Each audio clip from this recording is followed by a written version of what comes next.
महाराष्ट्र में समाजवादी पार्टी के नेता अबू आजमी के बयान पर एक बार फिर हिंदी मराठी विवाद भड़क गया है।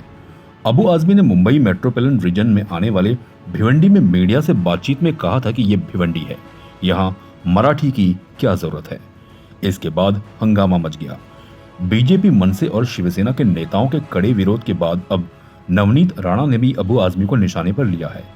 उन्होंने कहा कि इसे महाराष्ट्र से बाहर चले जाना चाहिए। इस बयान के तूल पकड़ने के बाद अब अबू आजमी बैकफुट पर आ गए हैं। उन्होंने मीडिया के सामने कहा कि वह मराठी बोलना सीख रहे हैं।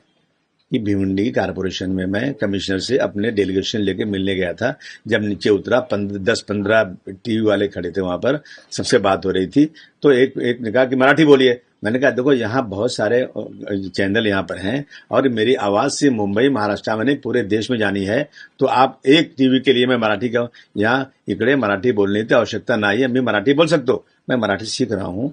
और ये जो है ना वावेला करने वाले लोग जो है ना, ये सिर्फ राजनीतिक रोटी सेक रहे हैं।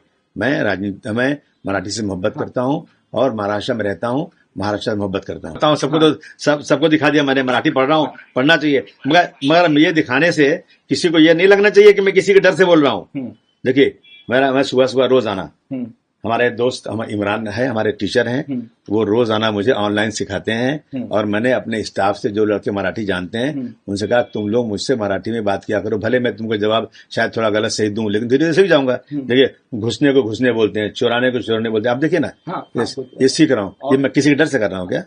जब आती नहीं थी मुझे मराठी आती नहीं थी और मैंने स्पीकर से पूछा था, उन्होंने तुमको आसामी जबान भी तुम बोल सकते हो, तुमको बोलना है तो तुम जो है गुजराती जमाने में शपथ ले सकते हो। तो मैं क्या किसी के डर से बोलूं क्या?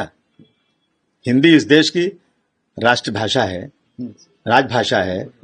और हिंदी जो है हिंदी को बढ़ाने के लिए असेंबली पार्लियामेंट में एक कमेटी है जिसमें 40-45 MP होते हैं कि जितने भी सेंट्रल गवर्नमेंट के काम है सब हिंदी में करो। करेंगे हम लोग अमेरिका के सामने।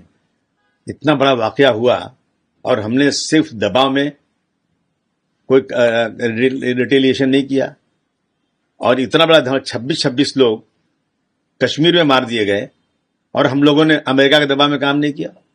मतलब ये तो अफसोस की बात। 140 करोड़ जनता पूछ रही है कि हमारी फॉरेन पॉलिसी क्या है, हमारे इंटरनल मैटर में इस तरह से अमेरिका का दबाव कब तक बर्दाश्त किया जाएगा। इसीलिए मुझे याद आता है वो वाकया, वो जो मैं पढ़ता हूँ किताब डॉक्टर राम मनोहर लोहिया साहब की। उन्होंने कहा था कि एक संघ बनना चाहिए, हमारे सारे पड़ोसी मुल्क को मिला करके एक शक्ति बनाना चाहिए ताकि हम किसी के दबाव में ना आए। इतना बड़ा बड़ा आतंकवाद होता है और अमेरिका के लोग, अमेरिका से जो है वहां से हुक्म आ जाता है और हम लोग सरेंडर हो जाते हैं। ये हम समझते हैं बहुत ही दुखद बात है ये।